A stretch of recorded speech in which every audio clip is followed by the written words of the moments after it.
Hello and welcome to New World Comics Podcast, episode 8. Yeah, one of these days we'll forget to count. I am Buck Berlin. I'm owner, operator, head honcho of New World Comics. Joined with me is Stephanie Cerny. What's up? And with us we have the voice of God, Brad Reed. Peace be with you, Buck. He's from Nerds Only to Men. Buck. And Stephanie. Thank you. And with us is James Cooper. How y'all doing? Yeah, man, everyone's so excited you just can't hear them on the other I know side. they're They're like, whoa. whoa. Yeah. He's got on a dirty polo hat. Yeah. So, thanks for joining us. Absolutely. Each week I have one of my friends from around the store or someone who helps out. Or from life. Or from life come and talk. You are the first one who's just a friend and customer that's done this. The privilege is tremendous, man. I'm honored. Well, yeah, thanks for being a part of this. No problem, man. Me and Buck go back a long ways. Yeah, you were the second customer to remember my name. Well, I mean, you were the only 17-year-old I knew that worked in the comic book store, so it was pretty. There was only two people. Well, I mean, there were a whole bunch of other kids that worked here at the time. Well, I say worked here; they were helping out. I didn't know those kids. Yeah, I remember you going over to the people that worked here and the previous owner and did the. Is that kid actually working? I was like, my God, how old is he? Yeah, I thought it was dope that you were that young and that you were in the comics. Especially, me too. What year was that? That was 2001. 2001. Yeah. I was getting ready to go into my senior year of high school. And I thought it was really dope because I didn't see a lot of kids your age at comic book stores. Oh yeah. So that was like it was kind of like a light on you, man. When I first started here, 98% of the customer base were white males between 35 and 50,000. Yeah. I mean, there were some of our friends like James and Ed that were, younger, but I was definitely the rarity. Like there were 3 or 4 other people in my school that read comics, and even they were just like, "Don't talk about it." Yeah, it was. Whereas I've never been ashamed, and I've never, not talked about comics. It's just you need to know how to talk about comics. You can't just. There are people that really. There's some very intense comic book people that are like, "Oh my God!" I'm like, well, and that's cool, 10, but there's a time and place for it. Just like church is not the time for you to like scream about how fast the Flash is. Right? Yeah. There's a time and place for everything. Yeah. But you and I became fast friends just because you were just floored by all the stuff I knew. He knew a lot of stuff, guys. He absolutely and. When did you start reading comics, though? The canned answer is when I was 7. Jesus. Yeah. I mean, like, I was 5 when I got my first ones, and I loved them, but I didn't really get into comics as a whole. There was a kid on the playground in, like, 2nd grade that gave me a Mr. Fantastic trading card. And he was like, "Hey, we're all going to play Marvel characters." Oh, wow. So he was like, "You're Mr. Fantastic." I was like, "I sure am. I am the Mr. Fantastic." What does that mean? Just read the back of the card. You had no idea. I had no idea. Well, because at that time I knew Batman, and I knew Ninja Turtles, and I knew Ghostbusters. Wow. And that's some Captain Planet peppered in. But you could have tucked the planet, man. You could have. I'm just saying. Listen, could have tucked it. Cards on the table. Oh God, all the cards. Captain Planet. The power is yours. Anyway, so I read the card and I was like, so he's the smartest guy around, and he can stretch like that. One of those is cool. One of those sounds less cool. Well, then the kid was like, it's more important that you're smart. The stretching thing is just kind of a secondary thing. So after school, my mom took me to Brit and Drug and Wow. there was a bottom shelf that had some comic books on there, and there was a Fantastic Four Christmas issue that had just come out, and I read it and I loved it. And ever since, I've loved the Fantastic So Four. that's your favorite Fantastic Four? Oh, yeah, absolutely. What about you? What's your favorite? Oh, I don't know. Like all time favorite. All time, just grab one. If you got 5 of them, just grab one of them. Oh, I don't know.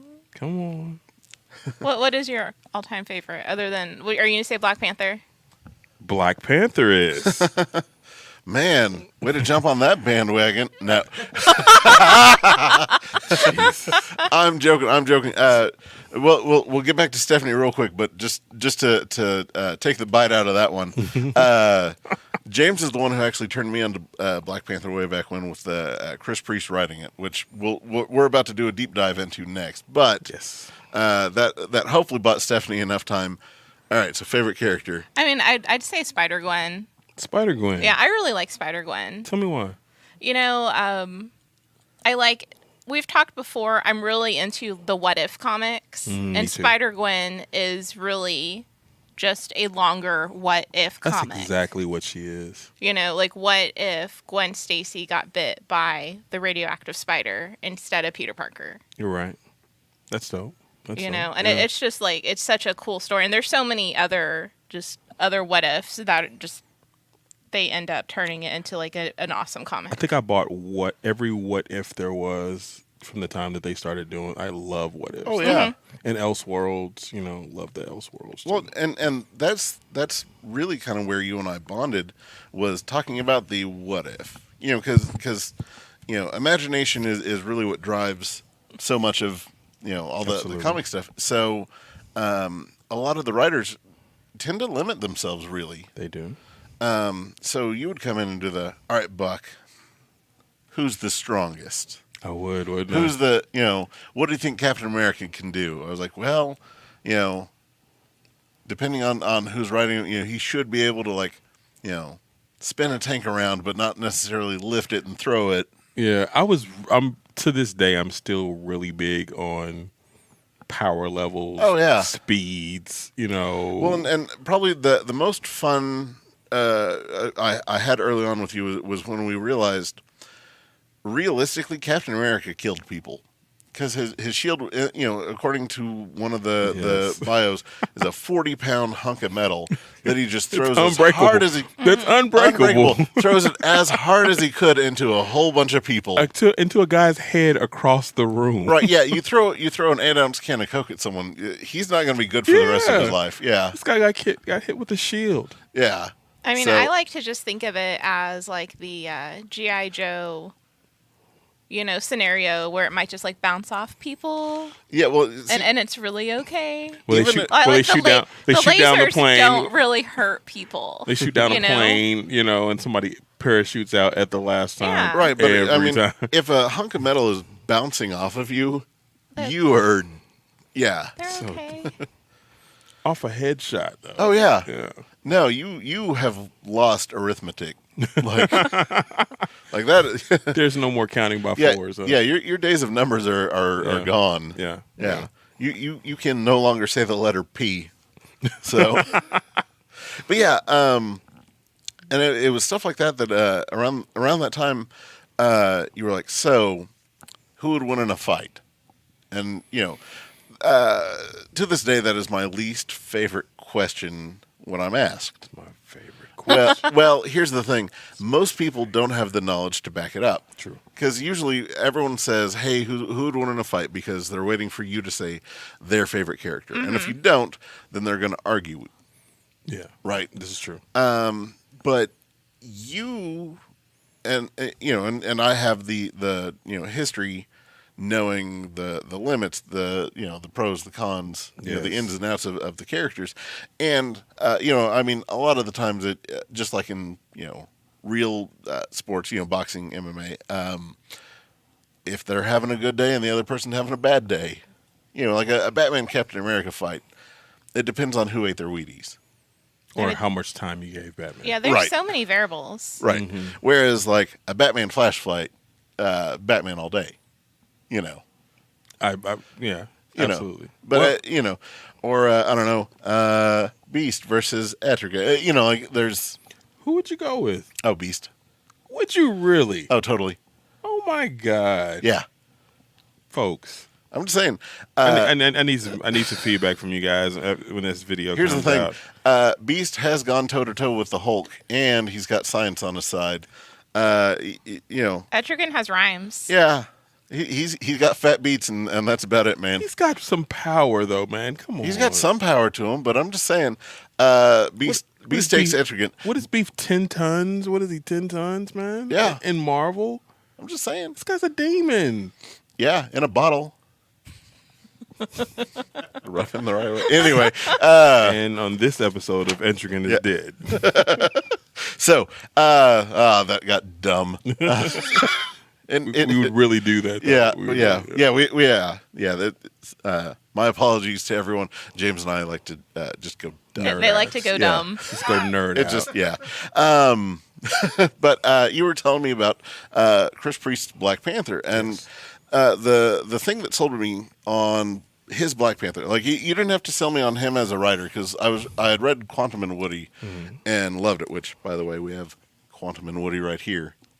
Excellent. Yeah, and we'll get into that here in a minute. But you were telling me about the issues where Black Panther was fighting with Iron Man, and was dogging the suit. Yes. Yes. Yeah, tell us about that. Well, basically, he to just really brief it on out. He said, "I made your suit when I was 12." He's like, "Do you Right. not think that I made and do you not think that I built an Iron Man suit?" He's like, "It's clunky. That's why I don't wear the suit." And I was like, "Oh, God, I didn't even think. I mean, Right, and Dude. then the next issue they fought, yeah, and I was like, man, why would Tony trust him? For the thing, he was like, no, it was like an agreed upon battle. Mm-hmm. He said, put on the suit, test it out for a day, see how you like it, and the page where he puts it on was like, oh my God, I've never thought about half of this stuff. Mm-hmm. I was like, okay, I'm intrigued. Tell me more. yeah, Yeah. And then, yeah, it's just so good. I mean, it's most people don't realize that his run Is what you're seeing in the comics. we have right here. I mean, what you're seeing in the movie. Right, yeah, like this is where they introduced the Dora Milaje and a lot of the Wakandan lore that they took from the movies, because before then, everyone Wakanda was a whole bunch of really high tech huts, Which is weird. and everyone had high tech spears, but they still just looked like spears. Like they didn't look like there's something to that. It just looked like here's some spears and grass and feathers on them. Christopher Priest really future teched everything, and I mean, to be honest, when you see a Black Panther movie, you're basically seeing a Christopher Priest vision of Right. what Wakanda is, what Black Panther is, the history, everything. Right. Which I want to touch upon real quick. Your thoughts on the movie? I'm back and forth between it being the best Yeah. Marvel movie and it being the second best. The first being, for me, Winter Soldier. Right. I just love Winter Soldier. It's a very well put together movie. It is. It's Yeah. really excellent. It's Yeah. really excellent. I mean, to me, it's the fullest story that Marvel has given us, as far as the villain having a sincere reason to be a villain, the villain having texture, and you can actually see the ascension of Black Panther, and I mean, it's just it was a really rich story. Like it was well thought out. It wasn't just bam bam bam with the Oh, it has like this whole body to it. It does. It Well, does. and where just Black Panther standing up with the bullets hitting him and having no effect. That just seeing that, and it speaking volumes just of here's his character, this is what he does, this like it just said so much, and it everyone's actions really spoke louder than any of their words would. Did. And that just ran throughout the whole movie. So Absolutely. I'm on board with you there. You and I have the same feelings towards Killmonger in Black Panther. I've always felt like he was a villain. Right. A lot of people, not a lot of people want to put him in a Frank Castle kind of form where he's the anti-villain. Which it's easy to see that right off the bat, but Yeah. when you dive deeper, And you look at what he did. I mean, I mean, to look at the overall picture, it's easy to think, oh, he's just a vigilante out there, doing what he thinks is right and righting wrongs, giving it his brand of justice. But he's a CIA spook, for one. He's got dots on his body from all his kills.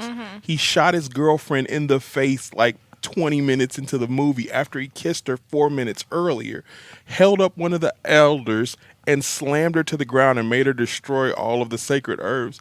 There's nothing that says hero about this Well, dude. he's out to get what benefits him and what's going to move him forward. True. right, and he wasn't about empowering everyone. He was About empowering himself. Yeah, he's Like, all about himself. Well, and it wasn't even necessarily empowering himself. It was empowering himself so he could take everyone else down with him. And then for him About to be that vengeance. smart and him not to literally think it out. Okay, so I send all of my troops out with all this super weaponry. What happens when they send the Avengers here? Yeah. Or when someone fails and they take that tech back, against them, and then work it, reverse engineer it. And I had one little qualm with how T'Challa acted in the situation, but you could argue that he's still early in his Black Panther career. I feel that he would have been a little bit more diplomatic. Wiser. He literally could have. Well, no, there was no. If he would have been nice to the guy, or if he would have said, "Let's give him a chance." Towards the end, when they're in the mine and everything's going back and forth, he still he could have done that. No, there's a better way. There's definitely a better way. We don't have to fight like this. Lay down your arms. Lay down your arms. Lay down your arms. I think maybe he knew there was no reasoning with him. Well, but I mean, his way is still the. I know. I'm up Yeah, against like a he brick wall. would make the effort to do it. He would have at least made the effort to do it. I think wisdom dictates that would have been a waste of time, though, to know that this guy is once again a CIA, with a CIA right. op, Well, but I mean, like in here, in the books, he's so much more diplomatic. Like even when he knows he's up against someone who won't listen, it's the, hey guys, we can talk this out. There's other ways. There's other options. And that's what I love about his character is that he's not just the yes, he's one of the smartest guys ever. Yes, he's one of the best fighters ever. Yet he has the greatest resources. He has so much, but he's not out there proving it. He's out there trying to downplay that and say, hey, there are better ways. Let's talk this out. I agree. So I agree. yeah, which back to Quantum and Woody, it's the exact opposite. It really was. Yeah, which if anyone has ever watched Psych, that's probably the best. Oh my God, that is, isn't it? Yeah, Nice You guys- way. you guys That's like- a nice way to that put is it. a I've ni- never thought of that like Yeah, that before. Psych is Quantum and Woody with no powers. yeah, because Gus is Quantum, Yeah. definitely, and Woody is Absolutely. yeah. So Yeah. essentially, Quantum's dad runs this super high tech lab and makes like super powered wrist gauntlet things that can make people fly, shoot, and have superpowers. But they have to be slammed together once every 24 hours to recharge or to offset a charge. Otherwise, you die. And if I remember correctly, Woody forgot puts one on Yeah. first, and then Quantum is sitting there like, dude, stop messing around, and then he puts the other on him. They're like, oh no, you That doomed was- us. Yeah, and it's yeah. and once they're on. Like that's can't your rem- life. And this weird. I can't remember how it ended though. Do you? Well, yeah, but I don't want to give it away for those that are. That are gonna come to the New World. Yeah. And purchase it the up, comic yeah. book. Yeah, I don't want to The give away the sales. end. Like I don't want to ruin how Black Panther or how Planetary ends or any of that other stuff. I see, Buck Berlin. Yeah, Uh huh. but speaking of Planetary, Okay. That is absolutely one of our favorite books. Absolutely. And for those who've listened for 8 episodes, I've talked about it for probably 8 of them. Have you really? Every episode he talks about planetary. Maybe not every episode. I may have missed one. Yeah, I wasn't here for one episode, so I don't know if they talked about it. Would you take a guess? What do you think? I think they might have talked about it. That one episode I was in I'm just here. saying, if you haven't read Planetary and you like reading comics, then you're doing yourself a disservice. It's blasphemy. Yeah. Well, because if you like anything about comics that happened in the 20th century, then there is a representation of it somewhere in there. Absolutely. Typically. I mean, there are a few things, like there's not a Black Panther reference, or, you know. He's like, But- I don't know about this We thing. can't be perfect, you Yeah. know. Yeah. But yeah, there's definitely several representations of the Justice League. The bad guys you come to find out are the Fantastic Four. Which is wonderful. Yeah. There's a little preview that came out where they're researching what happened to the Hulk. Oh God, yeah. Yeah, and I mean, it sounds like, oh, they fight the Hulk and they fight the Justice League and they fight but they're investigating Everything is in everything. Everything Yeah. is in the book, though. That's what I love. That Well, and everything there's is in that just book. reference upon reference upon reference, and the way that they tied everything in, like the old pulp heroes like Doc Savage and Axel Lone Brass, Ranger, and it has one of the best comic book moments of all time is when they realize what their universe is. Oh, that They was said, it's something like their creator is ever changing, and that they are just information stored on parallel planes that was among other parallel planes, and it's they found out that they are in a comic book, That's and wonderful. and that they only exist when observed. That's wonderful. Like, that's some Deadpool stuff right there. Well, yeah, but I mean, like it's doing it in complete seriousness. Like Yeah. some scientist is like, well, we've found out that we exist only in when observed, and every moment, two dimensional. Or, Yeah. Or, yeah, it's a three-dimensional world on a two-dimensional plane, Yes. and every moment happens at the exact same moment, but each moment only happens when observed. wow. And it was just, oh my God. Like, I had to just put the book down, sit, and like, just, And- yeah. Yeah. I remember I came in the next day and I was like, oh my, did you read this? yeah, it was just, oh my God. Yeah, good. Planetary 19. That's honestly one of the best comics of all time. It's just flooring. One of my favorite moments in comics also is that remember when Batman they were in the Arctic, Super Friends. I'm not the Super Friends, but the Justice League were all in the Arctic, and they didn't listen to Batman's plan, and Batman basically steps off like 20 feet, does his foot like this, kicks some snow off on a teleporter, like he knew they were gonna be. Yeah. That's my favorite. That's one of my favorite. That's my favorite Batman moment. Yeah, your Batman and my Batman kind of line up, and it's hard to say my favorite character is Batman because when we sit down and really dissect that, your Batman versus my Batman versus your Batman versus Brad's Batman could be all different Batman. Because if you're a fan of '70s Batman, then you more than likely have a Robin and a Batgirl, and he's a big part of the Justice League and all this other stuff.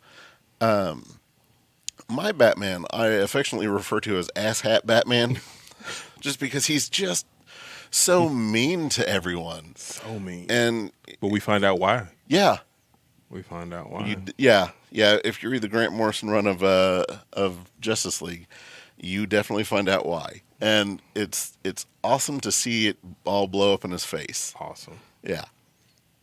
But why don't we hear a little bit more about some of your other favorite books and some of your other favorite characters? Everybody Black. No, I'm just kidding. I'm just kidding. No, I'm a big Luke Cage guy. That was my first comic book that I ever got. My buddy of mine, his name was Chris Carr.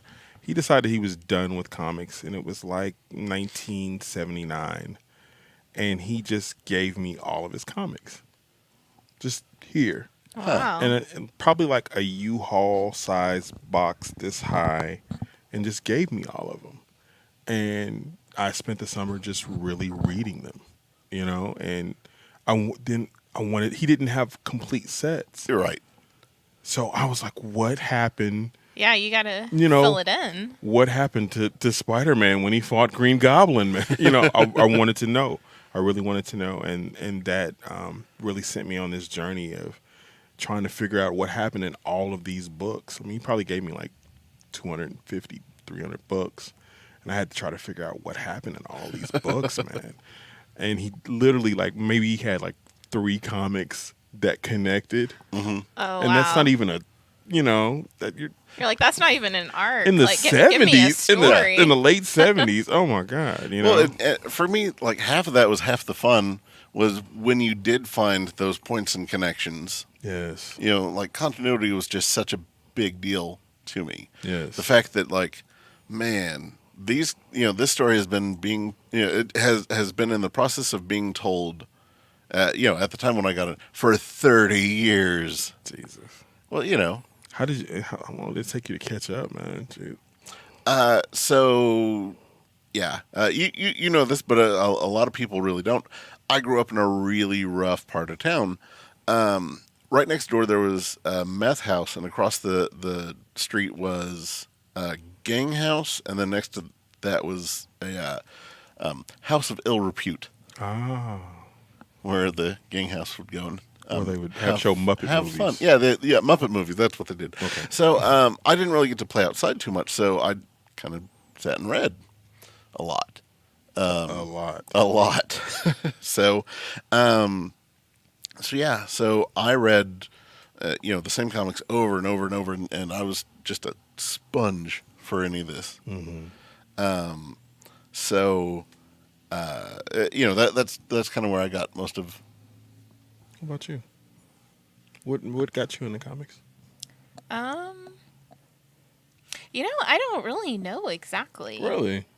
Because I was into them before I met other people who were into them, which was really cool when I met other people who were interested in comics. Yeah. Like, I'm not sure if I found it might have been like my older brother, because I remember we would watch like Batman the Animated Series together. Great series. Which was a really cool thing of having an older brother. Got me into cool stuff. Like I wasn't, like we would, watch G.I. Joe and would play G.I. Joe, Yeah. and do all of this stuff. So I wonder if maybe that's what got me into reading comics. It's a great moment when you can kind of find your nerd tribe, Yeah, that's what happened when I found here. Because at the time, I was the only person I knew that was really into it as much as I was.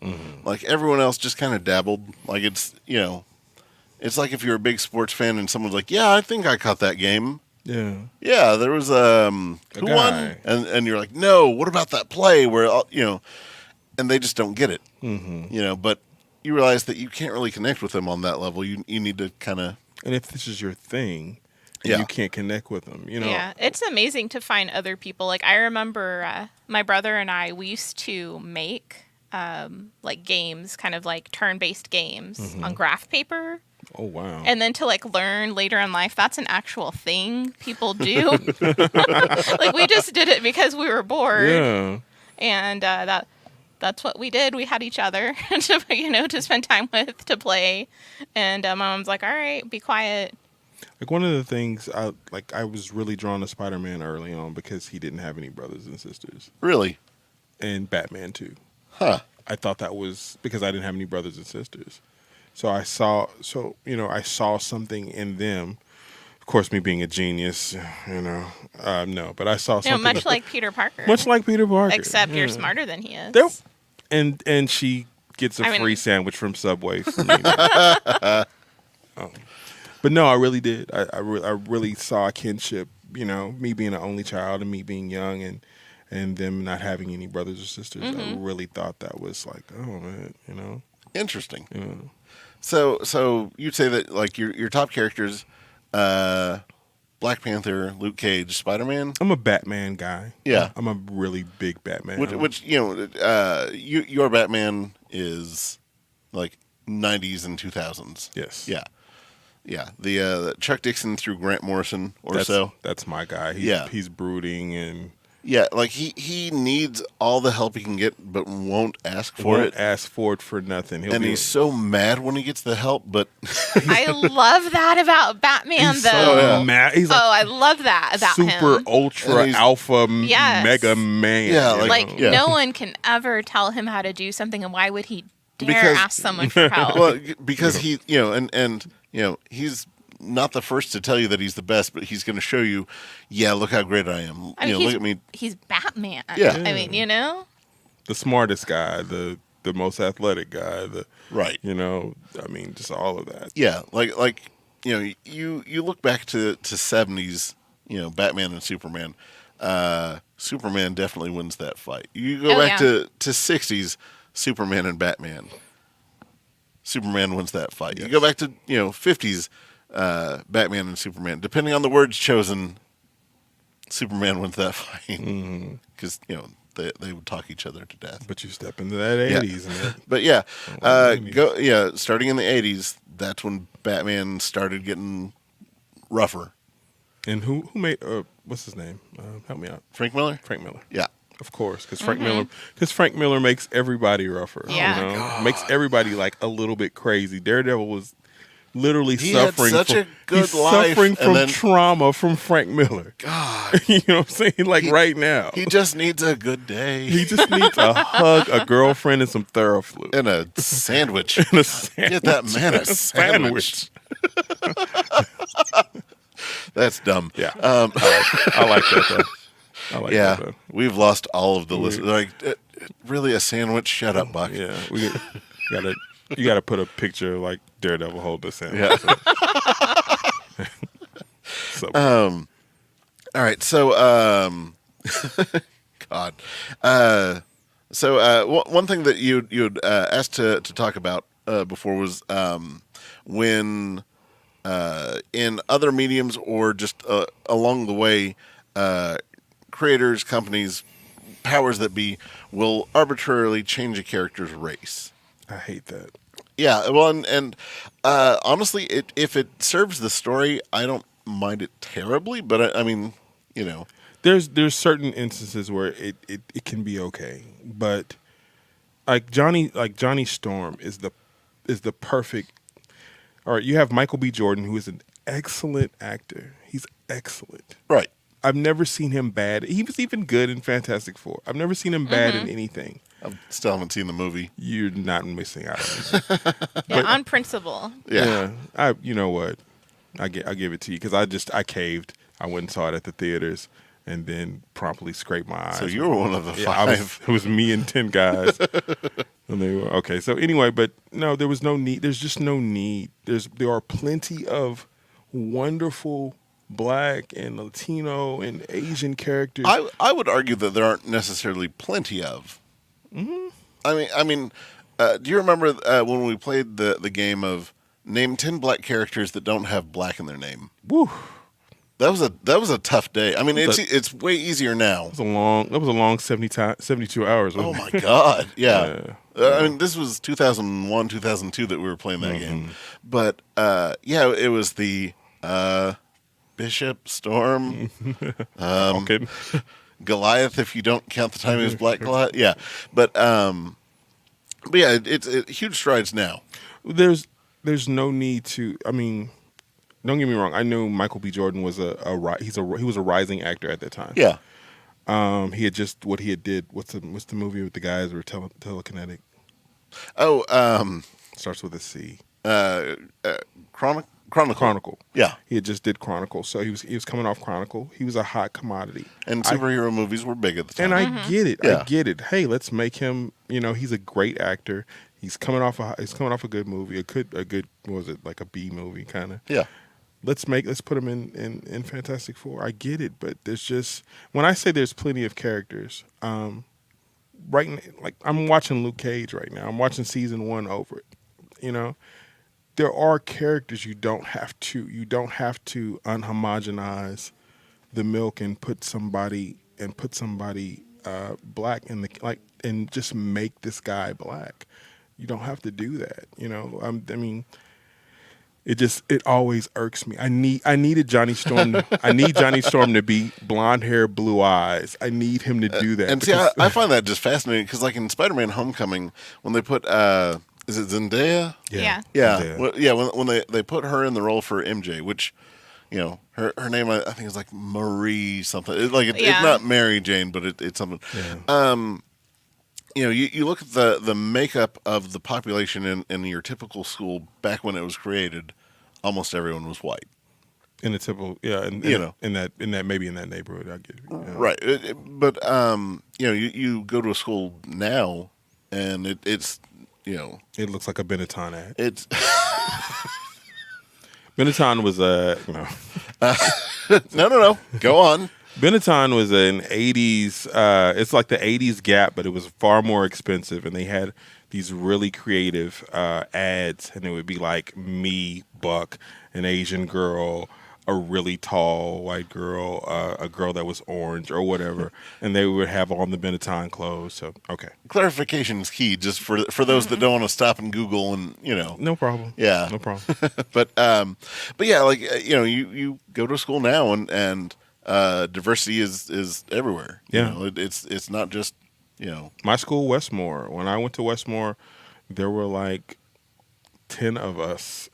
Well, you know, and now it's predominantly black. When I went to Hoover for middle school, like it was me and like. Say that again, sir. Yeah, I went to Hoover Middle School. So I went to Brink Middle School, and he went to Hoover. It was rough. You dang right it was. Yeah. Well, and honestly, this is one of those things that we bonded over, and you know, I probably shouldn't get into too far here and now, but like I grew up pretty racist, and then I moved over here and I realized, oh my God, black people and white people get along, and then I some of my deepest friendships were just people of different backgrounds, different ethnicities, and you know I found out that like gay people weren't out to get me. I found out that black people weren't out to get. You couldn't actually acquire the gay. Well, yeah, and I became such great friends with everyone. It was that what the hell am I doing with like I just had so much hate and fear that you know when you know I met everyone, it was just, oh my God, they're people. How wrong have I been? Like it was just flooring, and it was just it shaking. Mm-hmm. You know, I actually remember that's but yeah. So and you were like, well, that's that's very deep of you, young Berlin. Yeah. So, yeah. I went to Hoover. Where I was the minority, and I got treated as such. Like I got threatened every day. Bad things were thrust upon me, mm-hmm. And then I moved over to the Putnam City School District and noticed that, like, oh man, look at all the black guys and white guys getting along just fine. Like, there's not about to be a fight. Mm-hmm. And like my first day, I made a black friend. I was like, oh my God. You made a black friend, and I love it. No, but it's good. It was for me for at the a time, young kid at the time, it was just such a foreign thing. Whereas now I make friends with everyone of every background. Even if I don't agree with their politics or lifestyle or religion or what we lack thereof. Yeah, well, because there's always common ground to be found, and especially. Well, yeah, especially in comics. Yeah, but I mean, just in life in general, mm-hmm. We're getting a little soapboxy. Yeah. But yeah, I had a question. I feel like man, this is a little too. Yeah, we're getting a little deep and a little weird. But yeah, so younger me, I'm not too proud of. But I've definitely seen we see the growth, young Berlin. We definitely see the growth. Are you calling me fat? Yes. No. Yeah. We had something beautiful, and I made it dumb. And yeah, it's okay. God. It's I think okay. you're up to 3 dumbs now. For Three. anybody who's counting out there. Just wait till we're not on camera. James and I have way dumber things to say. Way dumber things. It gets but yeah. So where were the diversity and I was gonna ask what you thought about Kingpin. I love Michael. Was it Michael Clark Duncan? Michael Clark Duncan? Yeah. God rest him. But the Kingpin is a very large, bald white man. And it's still so funny because I'm like, my life, I'm reading Daredevil and Spider-Man, and they're fighting against this big, humongous white guy. well, and for me, when I think of Kingpin, what's more important to me is that he's an overbearing, super strong, imposing dude. He was great in the movie. He played the part. It's just, and I'm not denying that. Okay, maybe just for the, just the aesthetic. I mean, the nerd in me wants everything to be just like the book. The nerd in me wants my nerd in me wants all of the movies, all of these wonderful superhero movies that they're making. I'm just like, what do I always say? Just stick to the book. That's the nerd. Right. No, that's why we're never gonna get a planetary anything adaptation. Can you imagine what they would do to planetary? Oh my God. Oh my! Well, they couldn't. For one, it's too many. There's too many genres. Yeah. And for those that haven't done the dive into planetary after all of our you've talking, got to read planetary. Yeah, just every issue is them going into a different genre. Tarzan. Tarzan. The 1950s movies, like there's the Attack of the 50-Foot Woman and the Giant Ants and things like that. Then the next issue, they're going to Monster Island. Then they're Godzilla's. Yeah. And, just everything. Yeah. Frankenstein's and he meets up with Dracula. Yeah. And he kicks Dracula's. Yeah, we won't get into what he kicks. It's what Wolfman has. That's what Wolfman has. Oh, I'm knocking everything over. Way to go. Bobblehead Bane is pissed. Yeah. Yes. That pleases How'd you me. feel about that? How did you guys feel about his voice? I thought it was weird, but kind of fun. See, I made sure that I didn't know anything about the movie going into it. So how do you all do that? It's a skill. It is. You have to get really skilled And at especially avoiding spoilers I and kind wanna of going see silent. everything. I know the movie. Like, okay, I'm on my way to go see the last Avengers movie, right? And I pull it up on Wikipedia, the plot, and read it. Oh my gosh. And read it like 3 times before I'm going in the movie. Oh no. And then look, and then sit in the movie and enjoy. But how? Okay, let me ask you a question, guys.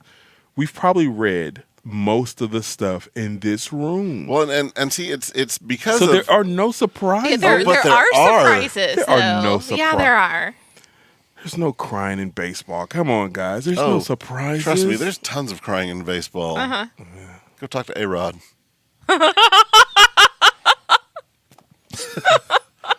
And we'll be back in 2 and 2. Oh Jesus. A-Rod's going to be watching this podcast. He's going to be like, what the hell? You ex-racist jerk. Yeah. Oh my god. Oh, you guys. Well, it's been fun having a New World Comics podcast. Well, I've been Buck. And I've been James. Yeah, no. Voice of God, how are we doing on time?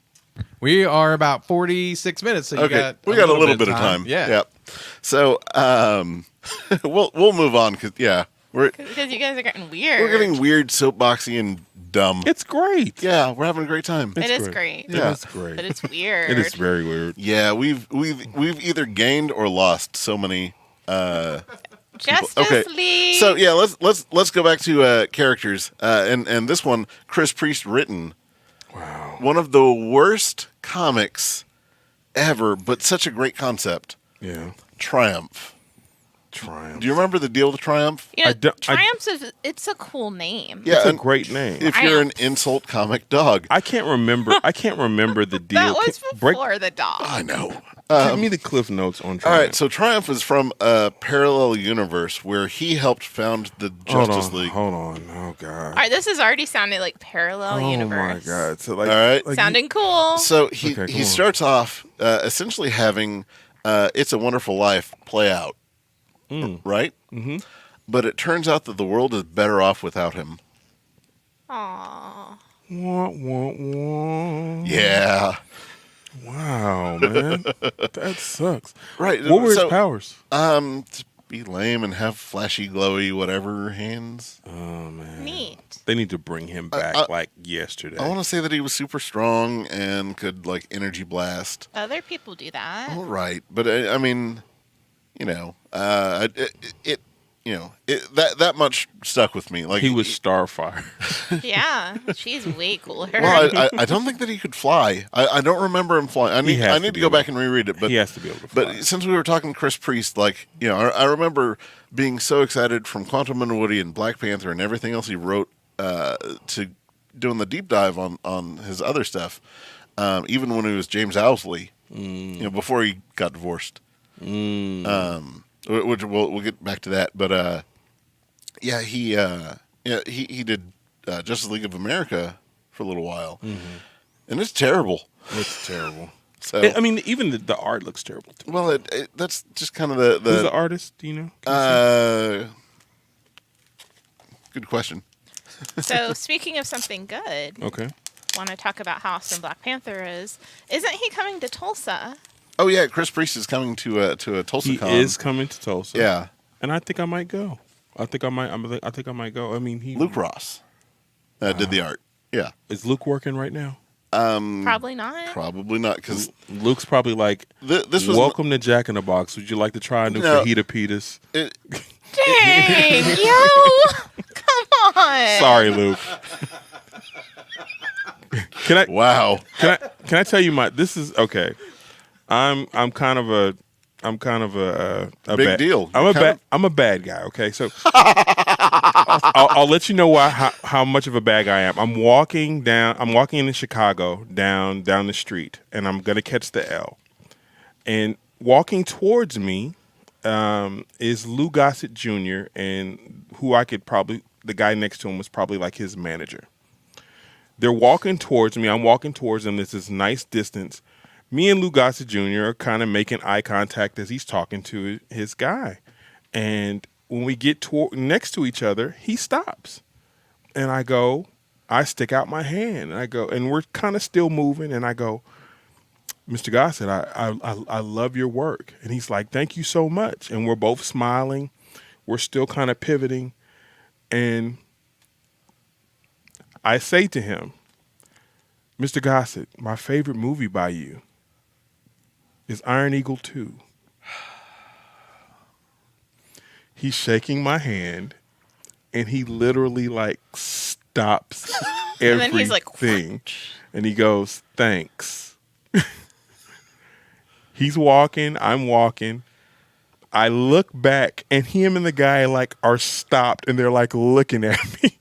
I get around the corner and cry laughing because I gave Lou Gossett Jr. the business. Man. Iron Eagle 2, you could tell he was like trying to pay for his boat or something, you know what I mean? It's Iron Eagle 2, man, you know? Actually, I messed up. I think I said Iron Eagle 3. But anyway, Chappie Sinclair, if you're out there, I apologize, Mr. Gossett. I think you're a great actor, but I just had to slide. I'm sure that Lou Gossett Jr. is like, let's listen to a podcast from a comic shop in Oklahoma. You would be surprised. He's like, I wonder if they've seen The Punisher. That was the peak of comic book movies for a minute. Yeah, for a minute, yeah. Dolph, baby. No, wait, no, it wasn't. For a minute, we still had Superman 1. Okay, we did. Yeah. Okay, for Marvel movies. Yeah, That was the peak. it was. I mean, that's like saying that your first steps are your peak in life. Like, Jesus. I'm just saying. Wow. Yeah. Am I wrong? I saw Superman in movie theater, so it was pretty great. So what you're saying is you're old. I No, was I'm born in 1972, ladies and gentlemen. Man, yeah, I was born in 83, so. In 83, I was Well, we won't talk about what I was doing in A3. Anyway, Reading comics. Probably for the best. yes, Yeah. yes. Comics. All right. What are we going to talk about? We should probably wrap this thing up. You know, There's some super interesting stuff that has happened in the past week in comics. Yeah. So I'm listening. Super in interesting. the Hunt for Wolverine, the Adamantium agenda, it's essentially the New Avengers. Kind of going back and retracing some steps, and finding out that Mr. Sinister has a database of every human's DNA. Sounds very sinister-like. Yeah, right? something he would definitely do. Which it's really cool because like Peter Parker and Tony Stark are like nerding out over the like organizational skills of Mr. Sinister. They're like, oh my god, look at his spreadsheets. Which is something that Nerds would do. nerds would do. But Tony Stark, before everything blows up or goes away, something happens. Tony Stark does that. I caught a glimpse of someone's DNA that's on the X-Men. They're not an actual mutant. So you have like an What? infiltrator. So they're a plant.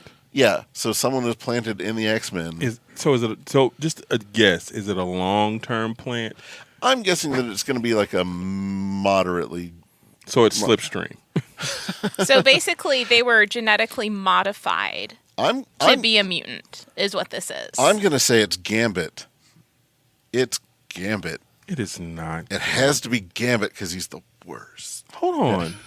No, think about it. Show over. Yeah. Gambit's no parents. He was adopted. Did you say no? Oh, no parents. I heard we no don't know- we parents. don't- I was we like, don't- yeah, we of don't course know he's got no parents. We don't know who his parents are, right? To be fair, I don't know who your parents are. Lynn and James. I'm James Henry Cooper III. Oh. And his social security number is 777-9311. That's the name of a song by The Time. Listen, I was very concerned for a minute. so Gambit. No, we don't know who his parents are. right. He was adopted by the Thieves Guild. Uh-oh.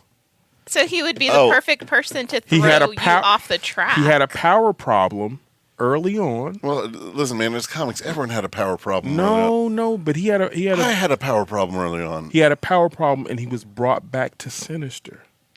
Oh, well, see, You just nailed it, man. Oh, yeah, but I was doing It's that out of Gambit. my hatred of Gambit. It's Gambit. You love Gambit, don't you? Yeah, and I'm pulling the plug right now. No blessings for Buck this week. I No, had a good run. I think you nailed it, man. Yeah. I really do. Yeah. Then yeah, I nailed it. Nailed it. So you've heard it here first from the mighty mind of Buck Berlin It's Gambit. that Gambit is a Trojan horse, and I don't mean anyway. But that Gambit is probably the iffy X-Man. We'll go with it. Buck, Yeah. I'm staggered, man. You should be. You I'm pretty great. you just did a leap in logic there, Cypher. Yep.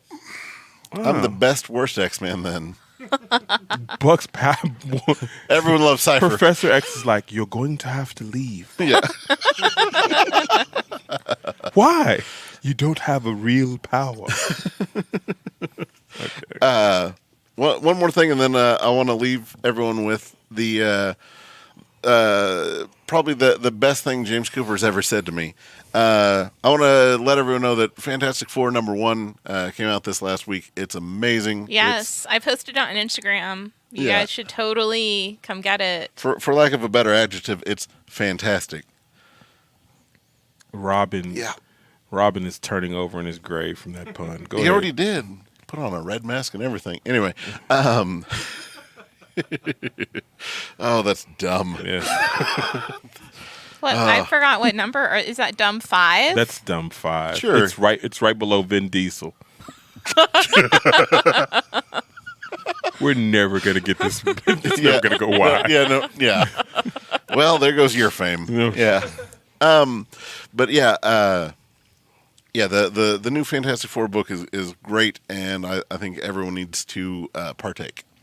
But I will end the podcast on this. The greatest thing that James Cooper ever told to me, ever said to me, was something that just, man, it got me thinking, and I haven't stopped thinking about it since. He says, Buck, look around. Look at everything written in this store, you as a young lad read most of this, and you retained all the knowledge, and you have the imagination to move it around and know it inside and out. Imagine if this was medical knowledge. Oh my God, I did say that, didn't I? And I was like, oh, I ruined my life.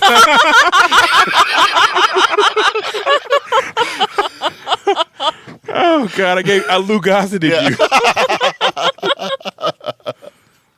Oh, and with that, thank you all for listening. Apologize for any weirdness, whatever, soapboxing, beatboxing. All the I had a great time.